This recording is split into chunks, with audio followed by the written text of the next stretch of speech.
Founders and was basically like, hey guys, I'm a broadcaster. I'm around this summer. I love soccer. And personally, it was a mission that I really connected to: climate justice, being social justice. My parents both work for the Penn State Environmental Center. So I grew up around environmental education really my entire life, as much as I did growing up around sports.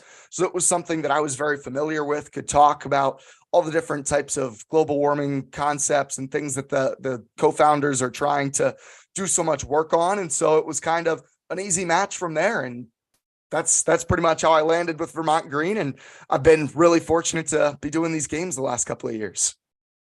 Well, it goes without saying, man, that we feel super lucky to have you as part of like the Vermont Green community. And, we talk a lot about on the show about the differences between what this club is doing and what other clubs at the other USL2 clubs are doing. And I feel like our broadcasting is like second to none in terms of like just the production, the quality, and certainly the commentary. And it's, for a lot of folks who are huge fans of Vermont Green, but obviously aren't in the area, like you are the voice of Vermont Green to them. And it's awesome knowing that we're so well represented out there. And just awesome to have you as part of the community. Tell us about the first season and sort of like getting back into the swing of doing live commentary for soccer, and what was it like sort of learning the inner workings of like a minor league soccer team after working with like college teams and in other sports? Like what was different? What was the same? What surprised you? I'll start with the fact that USL2 does not have all that often very public rosters. And so Vermont Green are great about publishing who's on the team, who wears what number. You have more than 18 jerseys. So many of the teams we play only have 18 kits that they give out because that's how many guys dress. And so they've got those numbers and the guys rotate what numbers they wear. So that was the first major adjustment for me as far as the broadcasts go, of just, okay, who's playing for this team? What number are they wearing on game day? Even still, I'm often not learning what number the other teams are wearing until they get to the field that day, which is a different type of hurdle. But as far as year one went, for me, it was, all right, I'm a soccer fan. I haven't done this soccer broadcasting thing in a while. I did it at a low level in college. And so it was, first off, working with the production team, which I have to say make Matt and I look outstanding. If it were not for our outstanding production group, the stream would not look or sound as nearly good as it does. So major credit to them, first of all, because they're really the backbone of all of it.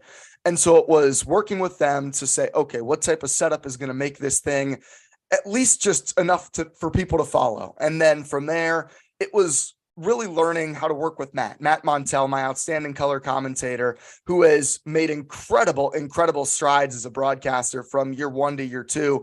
He had never worked in broadcast before. It was something where he'd played some pickup soccer with Keel Corey, one of the team's founders. Keel knew he loved to talk footy. Matt will talk soccer with anybody for as long as they'll listen. And so Keel just kind of reached out to him because I had initially had conversations with Keel.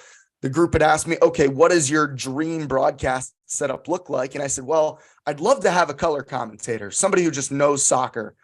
And so they set me up with Matt. And it was me teaching Matt how to be a broadcaster and Matt teaching me how to analyze soccer. And so it was really a great partnership in that sense, the two of us learning from each other. And we grew so much in year one. By the end of the year, it felt pretty seamless. Those first couple games at times were a struggle. And so year one was kind of getting out all the kinks, working through some hurdles, learning how to work with Matt at a high level. This year, it's felt so much smoother. We've had 3 cameras for every game, incredible replays, great graphics. We're able to do a pregame show where I talk to one of the coaches before every single home match.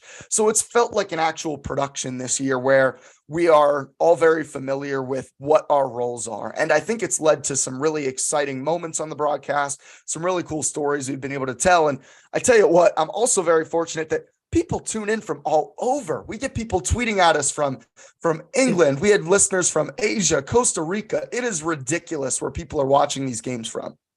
It's just, it's an amazing like international audience. And I think, I'm always stunned by how much support there is and how far like something as basic as like even like a live stream goes in terms of getting your team and your game and your mission out into the world and to people who want to watch it. And obviously what you guys are doing with the broadcasts at a whole other level. But, you know, to go back to your point about the team numbers, it's like, it's the basic pieces where it's like, give people your team numbers and names before the game, like And have I'll a be able to, stream, if you tell me that stuff, I can tell your story so much better and I can talk about your right? players. Like it would just make sense for those teams to be able to give me that information and I can make it sound so much better for you guys. It It's is simple. directly beneficial for people to know who your players are, to be able to watch the games. And even if you can't sport a world class like broadcasting team the way we do,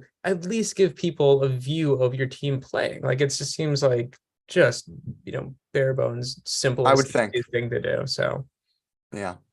So yeah, kind of tagging on to what you guys are saying, what Tyler was saying is that we have a lot of our listeners and viewers on the stream from all over the place, all over the world. I personally know at least 4 people in Australia through my other podcasts who are very interested in this club. 2 of them being Forest Green Rover fans. So having that kind of outreach is huge. The thing is, I've had questions on our Discord about why is it we only get to watch the home games? Why is it, and we have to explain, USL2 is probably on a par with like the A-League. No, I'm making fun of them, but USL2 is a developmental league. It's a pre-professional league, but they caught on because of the mission of the club mostly, and because they had read about the club in a short article about Forest Green Rovers. So I guess going, I'm struggling to not be long-winded here with this question, but has there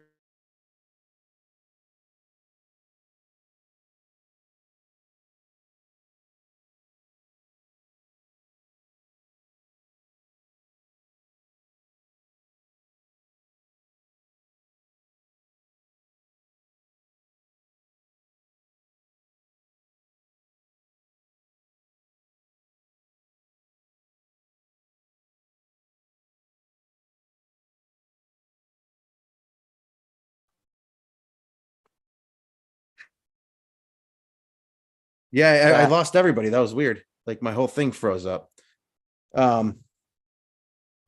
It's the last thing you said. You heard. You were long-winded asking the question. Oh yeah. So yes, still being long-winded. So the question, I guess, was being that we have so many folks everywhere that are listening and tuning in. The question was from a couple of my Australian friends, why do we only get to watch or listen to the home games? And the question is, in the future, have there been discussions about possibly traveling with a team like you did for the one Seacoast game? Because I feel that was a huge success. I was cooking dinner, listening to on that stream, and that I think it was a wildly popular stream. Whether it's just audio or we get some rudimentary video, I think it would be awesome. But has there been any discussion on that? First of all, I had so much fun getting to travel with the team that day and getting to broadcast that game. And it was maybe the best win of the year that I got to see, going on the road and beating Seacoast, such an important match. There's been some talk of, okay, how could we make this work? Would it make sense for us to do it? There is also talk of USL2 trying to mandate a stream for teams next year. The question would be then, do teams just kind of eat a fine potentially and say, well, we're still not going to have a stream, just fine us. We'll kind of take that. So there's still a lot of, I think, some details to be worked out as far as does USL2 mandate anything. I can say the group we work with that produces our games, NSN, Northeast Sports Network, which is different than NESN ever so slightly. They have people all out throughout New England who broadcast and produce games for people in New York, Massachusetts, Maine, New Hampshire. And talking with our producer, Justin St. Pierre, who produced about half of our games this year, he was like, look, we've got people that could be producing some of these games for other teams. Yeah. Now, that's only in our division specifically, but I think that would be something that would look really interesting, a potential league-wide or division-wide partnership with those guys to even just set up a one-camera production like we do for, say, a St. Michael's College broadcast. Those things are still high level enough for people to follow the matches. As far as Vermont Green specifically, I think that it's something that we have to kind of play it as it goes. There's obviously the interest. We did, even on that day where I went to Seacoast and was able to, which I know I'm not supposed to say that full name on here. I'm supposed to make up something kind of funny. Sorry. When I went to that town in New Hampshire to broadcast that game, we messed around with maybe trying to do a YouTube live where we set up a little camera on the top of Sam Glickman's laptop that we're broadcasting off of. we messed around with a couple different ways to even just try to get very rudimentary video, which it was possible. We were worried though in that instance because we were also, here's some behind the scenes stuff. We were broadcasting that game off the hotspot. There was no Wi-Fi. So that was all off the hotspot that we brought. We were worried about overloading that with any video production. Yeah. So that's another issue then when we go to some of these places, if there's no internet, then it's going to be really tough to broadcast from. So that's kind of another hurdle that we would have to cross. Welcome to Epping. Exactly. Exactly. And they are not alone in this league with that. I would love to do more of those radio broadcasts because I am a radio person at heart. Like I said, that's my main job with the Vermont men's basketball team. That is, to me, the truest art of play-by-play is being able to describe things and have people be able to picture it. That's where I got into this. And so radio is really my first true love. Getting to do it on a soccer call was really, really invigorating. And I've listened back to that broadcast a couple of times and I'm itching to try it again because there are some areas that I would love to improve on. Personally, I hold myself to a high standard. I know everyone really appreciated that broadcast, but I would love to get another crack at it to maybe make some own individual tweaks. I mean, for those of you who don't know what Brian did, he went down to Seacoast for arguably one of the most important games of the season and did 90 minutes solo of radio broadcasting and captured the game, the excitement, the back and forth in just like a wonderfully vivid and consistent way. And like Mike said, I was like sitting there making dinner for the kids, listening to the game on the radio, and it was awesome. It reminded me of being back in Boston back then, listening to like a Sox game or something. Like it was in a lot of ways it was better than having like a sort of shitty one camera stream. It was just like a really amazing vivid sports broadcast experience. And I mean, I know you and I talked about this after the game on Sunday, but it was phenomenal, man. Like truly, like 90 minutes of solo commentaries is no small thing. I was exhausted. Let me tell you, on that bus ride for a couple of days after that. But look, I think the solution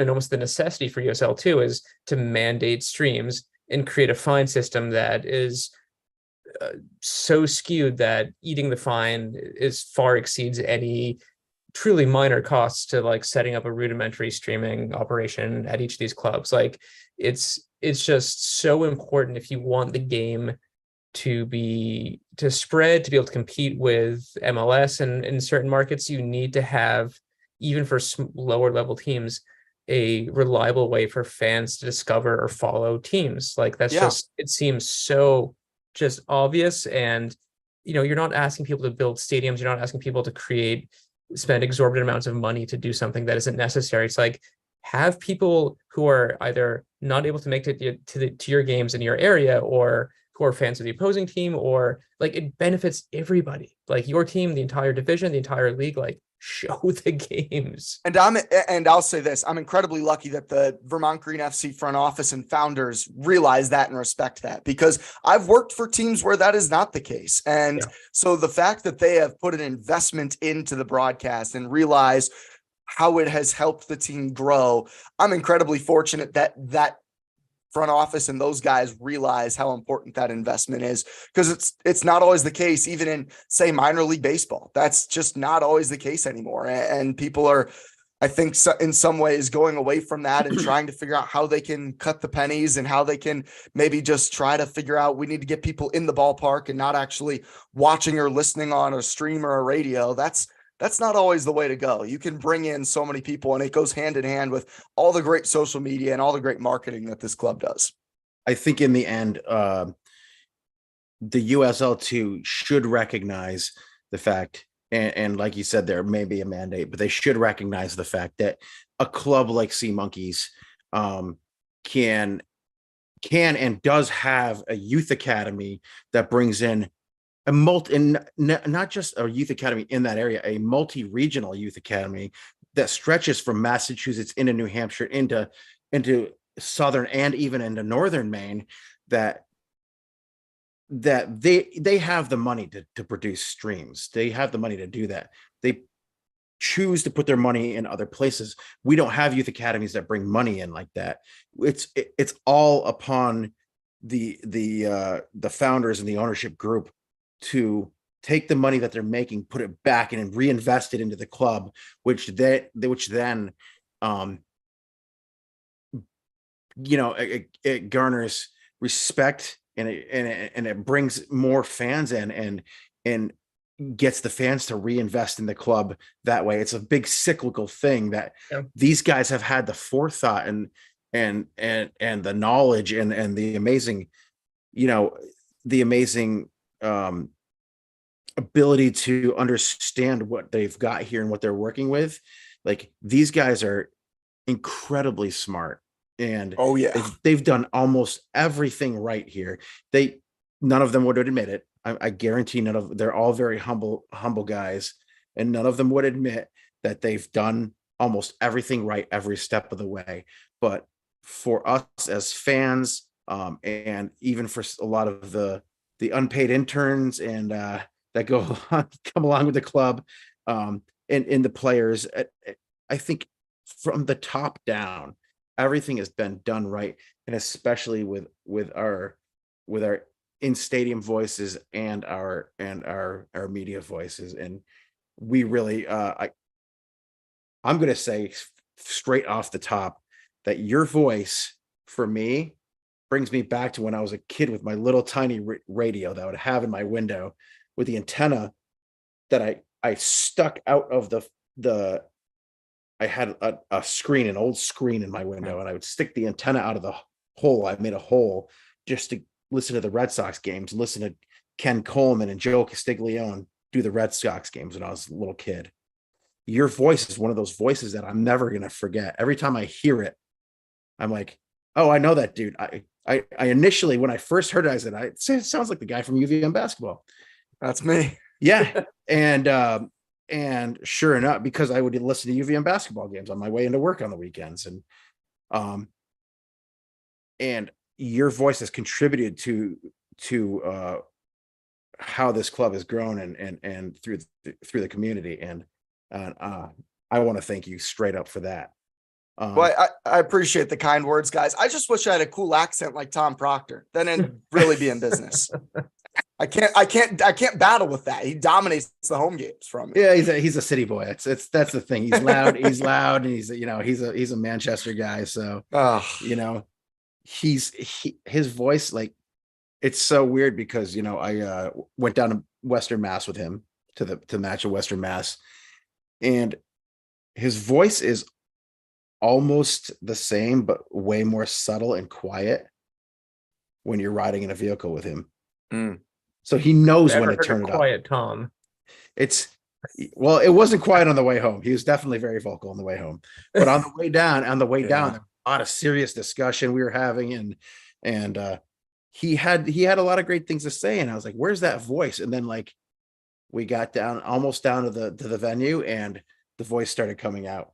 I was like, oh, he's ramping up for this match, and I know. Yep. I know what's up. When he flicks that microphone on, I sit next to him. I sit next to him during those pregames sometimes. I know when Tom Proctor turns it on and off. He's got that switch that he can go to for sure. He sure does. And yeah, in the end, I think from all of us at United and Green, we really appreciate what you guys do. Well, thank you. I appreciate that. And yeah, I'm fortunate to have guys like you who are also talking about the team, man. Like I'm a fan of this team like you guys are. I'm wearing like one of the practice shirts right now. And so I'm just a big nerdy fan of Vermont Green FC, like you guys. I tune into the podcast. I love the breakdown of the players and where the club's sitting at. And so that's an honor that people like me enjoy my work. That means in my mind, I'm doing a good job when other fans appreciate what I'm doing. And so, yeah, I've had a blast the last couple of years, and it's been really fun following this team. And I mean, how about the obviously not the overall result to end the year, but pretty good match to finish the year on, I'd say. They gave us the fireworks we were looking for. I was going to say, man, that was a great segue. That was like a clean fish segue. Like, you should go into broadcasting, man. Have you thought one about song that, into Brian? another. I thought about it. We'll see. Yeah, what was your view like I mean, we had a blast. It seemed like a celebratory end of the year thing. I think, going to the playoffs would have been nice, but I think at the end of, I was talking to some folks, at the end of the day, there are a lot of ways to judge the success of a season. Some of these things you can quantify, other things are just sort of a general sense of where the community's grown and how the things that have been done, the connections that have been made, the good times that have been had. And, by all those sort of measures, it was just like an amazing season. The team was better than they were last year in terms of just points and results. Just sort of like a odd, unfair system, some might argue. But to us down in the stands, it was a huge celebration. The weather worked out well just after that initial monsoon. It was just a beautiful sunset, amazing results, goals galore. How did it look from up in the booth? Because it was a hell of a time where we were. Well, I'll start with, it was a frustrating kind of beginning to the day, and I'd been prepping all day. I'd found that we're going to finish with the most points per match of any third place team in USL2, probably just the most points period of any third place team or any team to miss the playoffs in USL2. So it was kind of like I showed up at the stadium. I was like, all right, this is going to be a fun game, but like, man, it really stinks not in the playoffs. Interviewed Coach Fife for about 2 hours before kickoff, like I do every game. And he shared kind of the same, like, yeah, this stinks, kind of a bittersweet thing. But then he said to me, but we're going to try our best to give you some highlights tonight. And I was like, okay, that makes me happy. He basically was like, we're going to pin our ears back. We're going to get the bag of tricks out. We're going to really just try to make this a fun performance. And I felt like they did that. And it was a performance where Nacho Larech was doing his fiery thing of just being in the thick of everything. I felt like he did a great job getting on the ball. It was really a one-sided match, obviously, where the field was completely tilted. The Green were, it felt like in training at times, just kind of passing around the Boston City defense. And then like they were kind of chipping away slowly. And then the Vermont Green substitutions in the attacking end came on, and they had already built up a pretty substantial lead. But that second half was just clinical. I mean, once Zengi, Kamal, kind of that crew came on, it was put away with some real class and some real quality. I thought Dylan Lane was excellent as always on the press, and Dennis Kruchenkov's flick-in header was a great finish for the big alphabet, as I've liked to call him at times this season. And so it was just a really fun performance. Felipe D'Agostini's goal was one of the goals of the year with the short corner that was an outstanding finish. So I felt like they put together a performance that was well worth what we were expecting on kind of like, look, we got nothing to lose. Let's just go out there and see what type of fun we can have. The only disappointment for me was that Bilal Kamal is still somehow 2 years into USL2 without a goal. I thought for sure he was going to find one. If there's anybody who deserves a goal more than anyone than Bilal, I would like to meet them, because this doesn't seem possible. And yeah, man, it was like a wonderful end to the night. And I had a couple of moments after the game where I talked to some folks who I'd seen regularly at games and just in passing, and talking to these two guys who were like, that was awesome, this great win. And then they're like, so what's the deal with the playoffs? Is that a thing? And I was like, oh no, we like but it was like they weren't there to make the playoffs. They weren't there to see, like a specific finishing point for the team. They're there because week after week at every home game, rain or shine, they had an awesome experience, and there was a huge crowd, and it was just a generally good vibes. And that's something that I was trying to sort of convey to some of the founders, which is like, you're creating like a weekly experience that people want to come back to. Like people of all ages, kids are going crazy, like adults. It's just, it's a, that unto itself is a success to get 2,500 people into this one place, put on an amazing show, like true talent on the field, like just great memories being formed. Like that's huge. And like for us diehard, football Vermont Green nerds, yeah, we think about the playoffs. We think about points per game. We think about how there are a lot of teams who qualified who had worse points per game averages. But for most people, it's like, oh man, last Saturday was awesome. Like just period. That was just a great fun time at Virtue. And that's worth remembering as fans, as players, as owners. It's just like it's a very special place. Yeah. To that point, our producer on Saturday it was his first time producing the game all year. Jordan Royer, he does a great job. And after the game, he was just looking down at the field and kind of looking at me and saying, "Can you believe this? I can't believe this." All the kids, everybody down there. And he's got a big family, lots of young kids running around. I've seen them at Lake Monster games before. He brings them to UVM games sometimes. He brought them to one game this year as a fan for Vermont Green, I believe. But he was in disbelief just at the interaction and like everything that was going on behind the stands, the food trucks, the events for kids, all of that stuff. It was really fun for him to experience it for the first time, kind of as a producer and as like, this is a ridiculous experience that we've got going on. I want to ask you guys, what was the last moment like when the players are rushing up to all you guys, jumping up into the stands? Because that's something I don't get to experience up in the booth. That little interaction there at the end with the guys and getting maple syrup poured on you guys. I saw that from Nacho. That was pretty cool. That was me, yeah. Yeah, so yeah. Mike took a direct shot of maple syrup. So I drank half of that maple syrup. Betsy actually took it in her hand and then gave it back to Nacho stupidly. And Tyson and I got it all over our face, in our beards.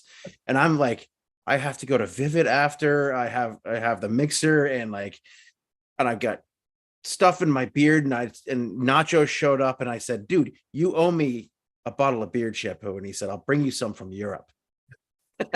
Whoa. And I was like, that's a deal then. But for me, honestly, last year, it seemed every goal somebody was jumping up.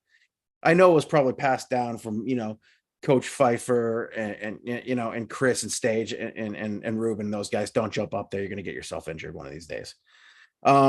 Maybe it was passed along because this group didn't do that all year. For me, having them jump up there was the culmination of a hard year that these guys went through. And only sustaining the 3 losses. I mean, it's crazy. It feels like NCAA football, right? You lose a game and you might be out. And to that point, our friend Tristan Fortin, who is one of our photographers, and he drives down from Quebec, hours to see his green play and to take some photos and just be part of this. And we love him and we appreciate what he does for us and the crew. He passed along a couple of really cool charts, and in Vermont was number 20 in the country in points per match.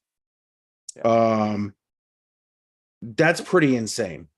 Out of all of the teams that are in, like 144 USL teams or something, right? And number 20 in points per match, that doesn't get them into the playoffs. They're one of only 6 teams in the top 25 or top 27 he's got here that played 14 games. A couple of those teams only played 10 games. One team played 11 games this year. So having all of that knowledge now and understanding where the goal differentials are, had one of the best goal differentials in all of USL 2. Chicago City is number 1, 2.75 points per match. They played in a very weak division. We play in a division that is clearly the top 3 teams are well defined, but then maybe the top 2 teams are well defined. The rest of the crew, from 3 to 6, it can happen anywhere to anyone. And I feel that with a division this large, you need to have an extra, at least, opportunity to get into the playoffs. And last year's at-large bid got us there. And the fact that we didn't get that this year is a little disheartening. And I think USL2, and this might be a lesson to USL2 to kind of help the fans understand how things work, because because it's very confusing. And like Tyler said, a lot of us didn't know. A lot of the casual fans didn't know. The great thing that I loved about this season, the main thing, was the fact that every single home game, save for one, there was some sort of rain. And there was an absolute monsoon downpour for 45 minutes at this last game. And after that rain ended, we were in the parking garage outside of where we usually set up for the Green Mountain Boys. When we came back in, I was like, there's no way that there's going to be half the stands full. And we got back in there, and I looked up at one point, absolutely full. There were some people who left, but it was absolutely full. You're right. No way. It was only half the stands full. The full stands were full. It was insane. Yeah. And that speaks to that's a testament to what this club has done for us in this community and in the soccer community in general, because a lot of these people probably weren't soccer fans before.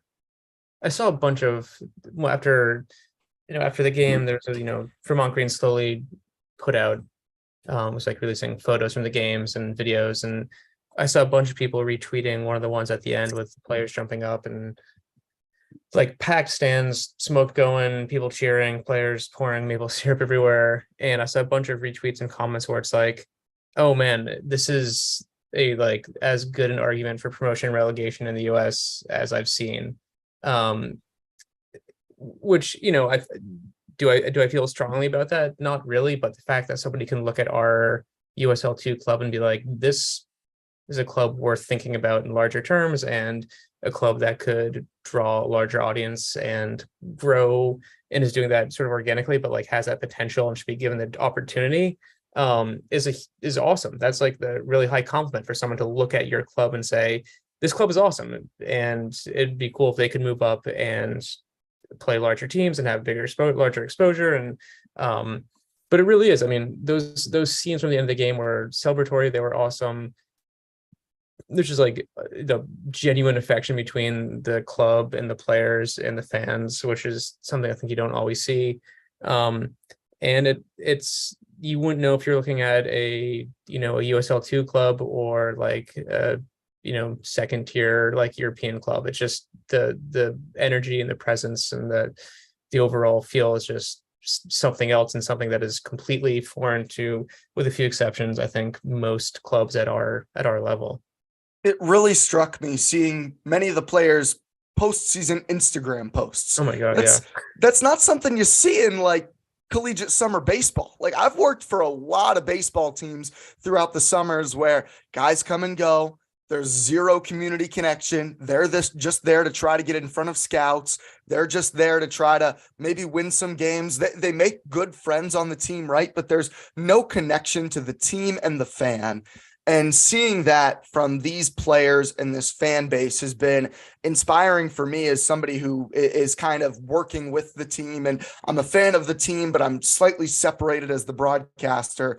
It is really inspiring to see how the players connect with you guys and how you guys connect with them, and seeing the impact that's made on them by the end of the season. And the fact that so many guys did come back this year from last year. And some of those guys didn't even play all that much this year for this club. They knew they were going to be buried on the depth chart. And look, that might be the same case next year. Who knows who's going to be coming to town a year from now and what type of talent they've got coming in. And so there's no guarantees that you're going to play, because this club is trying to win and win a lot of games. And that's what the coaching staff is supposed to do. But there is still such an unbelievable connection between club, player, and community that I really haven't seen in a limited professional career, but I've been with a bunch of different organizations now. And it's pretty rare to see that many postseason Instagram posts from players like that. I gotta admit, say, I was reading those. yeah. I was reading those player posts, and I've been reading them sort of the past week. And at one point, I'm like, "Oh shit! I think the room's dusty, and my eyes are getting a little. Gotta do something. It must be the storm blew in some dust because I feel a little. It's amazing, and it's nice to see that the feeling is very mutual. You know, these are players who've been a joy to watch and have been like just wonderful with community and with kids, and after the games, it's just awesome. But um, I you know let's play this game. Predictions for next year. Who's coming back? How does the team look? I mean, Ooh, Jesus. I feel like going into it's all speculative, but going to our third season, we now have 2 seasons worth of players who may want to come back. There's just a second season in the books where you can point to the successes that the team had in terms of recruiting, making recruiting easier and being able to draw on a larger pool. Like, what does Vermont Green look like in their third season? I told Jake Ashford at Vivid after that he's never allowed to leave. I mean, that's Never true. leave it. Yeah. I talked to a few of the players, like Zach Zengay said it was absolutely the most fun he's ever had playing soccer. Which speaks to a lot, I had Nate Jones tell me, I was just kind of walking out and I just shook his hand. I said, "Thank you for a great summer." And he actually apologized to me for not responding to my messages when I was asking him to come on the podcast. But he said straight up, it was the best summer of his life, which is crazy for a college kid to say, especially from coming out west. So the thing that really always gets me is that I came into soccer late in my life. I'm, as a 40-something-year-old guy, and it was kind of it seems like now that it was the missing piece for me. So I'm trying to live like I'm in my 20s through the Vermont Green. So having those young kids respond to an old motherfucker like me, it kind of warms my heart. And to see the way that my daughter kind of latched on to this club this year. She kind of got into it a little bit last year, but she was right up front with us for a good number of those games this year. And she really only likes to see her brother's soccer games, but she got into it so much this year that she wants to start a Green Mountain Boys junior club next year, which I think would be amazing. So she's 14 years old. She's my little cause head. She kind of picks something and goes with it for a while. And everything that she supports the vision of the club. So I think that's what this club does. And for next year, I think we're going to grow even more. Jake Ashford will be here forever if we have to if we have to chain him to the bleachers, only let him out on game day. And I think, I heard from a number of players that they'll definitely be back this year. I can't remember which player it was who posted on their Instagram that this is definitely not a goodbye. It's a see you later. Yeah. I think, yeah, go ahead. No, go ahead. No, I was just going to keep rolling, but I'll start to hypothesize on some players that could potentially come back. The two youngsters from Davidson, Alonzo Clark and Dennis Kruchenkov, were both here from day one and stuck it out through the end. They're both really young. They're both quite talented. Alonzo Clark can play a couple different positions. Kruchenkov, obviously, huge frame for a striker, good finisher. Those are two guys that are on the younger side that immediately jump to mind. It's really cool to see how this kind of grows throughout college campuses. Hearing from guys like Giorgio Probo, who heard not only from his teammates at Creighton, but he heard from former teammate at Iowa Western, Rodrigo Ferreira. The two of them had played together there before separating ways, playing then at different colleges. So I would expect to see more boys from Creighton roll through. Gabe Threadgold's on the younger side as far as Washington players go. Just finished his sophomore year. He's a guy that I could potentially see being a real staple and returning next year. You're obviously kind of looking for guys on the younger side, or maybe who haven't had monster collegiate seasons, because the guys who blow up in college, like we saw Owen O'Malley and Deba Nwegbo kind of do this last year, they're going to take off, and that's good for them. They should be trying to pursue that professional step. We saw that kind of this year with, I think, Gavork Diarbian had probably more early success than he was expecting early on this year. He's going to be a massive piece for Providence coming up in the fall. So you can't really look too far in advance on some of these pieces, because who knows if Yaniv Bazzini and Max Murray go out and score 15 goals apiece for UVM this fall. Yaniv probably isn't going to be coming back next year. His talents are beyond this club, but that's okay, because I expect this coaching staff, who have unbelievable connections and reach throughout this country, to make the right recruitment pitches and make the right connections with the right coaches. And look, I'll tell you this story. They didn't ever really reach out to Washington. That was a Washington wanting to send their guys to somewhere new, somewhere different. They wanted to send some of their top guys to have an experience. And so that was kind of a mutual look. Wow. Let's reach out to some East Coast places and see what we can find. And so I would expect more coaches to maybe even reach out to Coach Pfeiffer and his staff and say, we want to send our guys to you to have this experience, because they see the experience that other players are having, and they see the product on field that, I mean, talk about a great coaching staff. I'll put that staff up against anybody in USL2 personally, as far as developmental work and overall training and style of play they teach. So I think that those are some names that I would look at as potential likely returners. And going to be a lot of new guys too. That's just the way these leagues work. We're going to have a lot of new faces next year. That's just kind of par for the course in collegiate summer sports.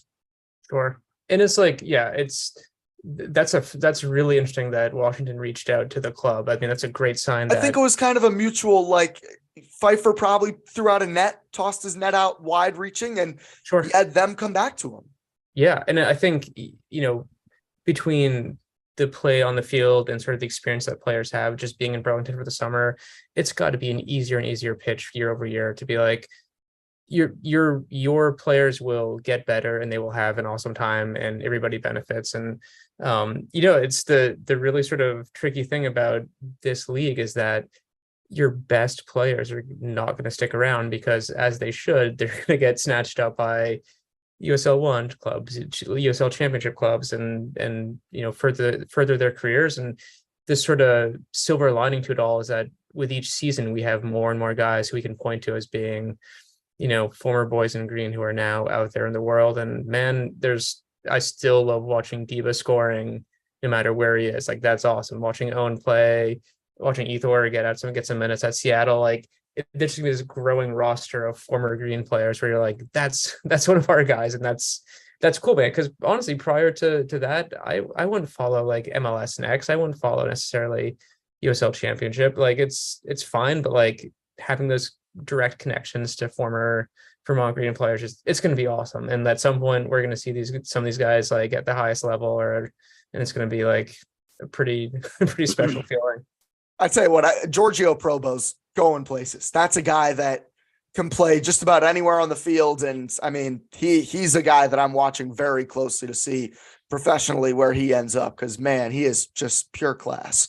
I think that, his Giorgio's got a skill set that a lot of clubs are going to be looking for, and may not have all of the big numbers, may not be the flashiest of players.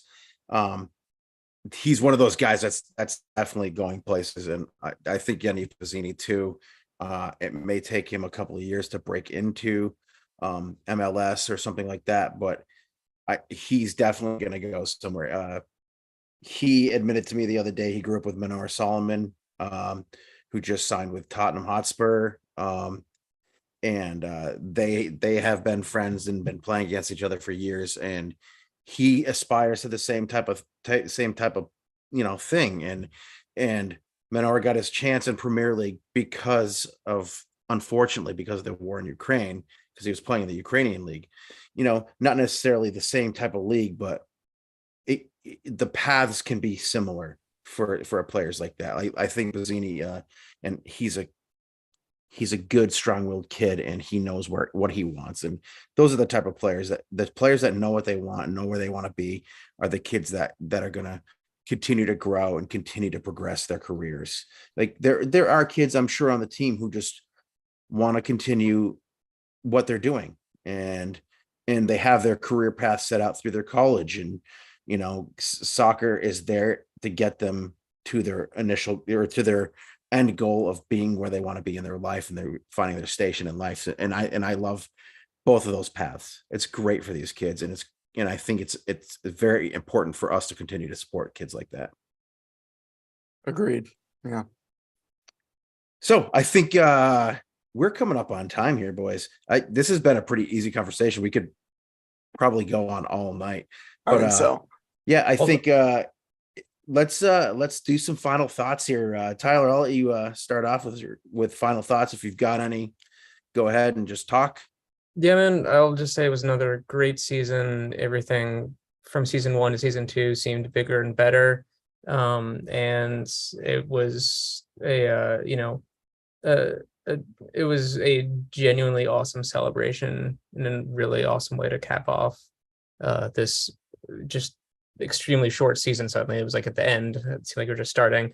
But yeah, already looking forward to next summer and whatever adventures that'll bring with Vermont Green, and up the green. Brian?